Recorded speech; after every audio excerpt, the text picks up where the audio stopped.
Hello, this is Rakesh Jain, and I am a psychiatrist. I'm looking forward to talking to you about a topic of some interest to me, and I think to you as well. And the question really is, what is the role of norepinephrine in depression? And the answer is quite a bit, and quite a bit is new and quite a bit is surprising information. So why don't we talk about that for just a couple of minutes? I think you and I will both find our time used productively. So first of all, norepinephrine is intimately involved in the memory as well as the mood circuit that human beings have. So even in normal cognition and normal mood, we certainly need norepinephrine. We know this from a tremendous number of studies.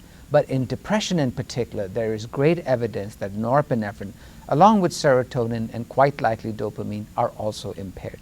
So from a neuroanatomic perspective, we know that the connection of norepinephrine, locus coeruleus, to other parts of the brain is pretty significant. But from a treatment perspective, we know that sometimes unilateral serotonin intervention will lead to a change in noradrenergic functioning, which might lead to actually worsened cognition, worsened fatigue, etc. But let's also not forget that norepinephrine has a very important role below the neck. Who knew, right?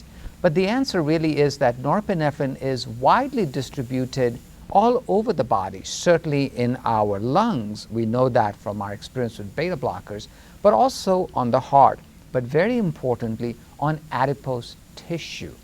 And as you know, with the epidemic of obesity and often iatrogenic, physician-induced obesity as well, we really need to know all the ins and outs of what controls adipose tissue metabolism. So the important thing to remember is norepinephrine is involved in functions both of the mind as well as the body.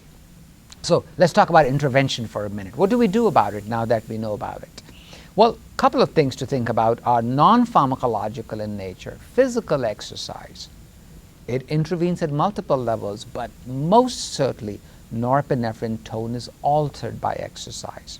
Number two, medications. Well, we certainly can think about norepinephrine from an intervention standpoint. So we can think about either using norepinephrine when it's appropriate as an SNRI, or maybe even adding a noradrenergic intervention. But also it's important to remember that if you have patients on just serotonergic interventions, let's be careful and monitor them for the emergence of noradrenergic cluster of symptoms, such as fatigue, cognition, tiredness, etc. If that happens, you and I might be pretty well served by thinking, hey, have I created some noradrenergic difficulties?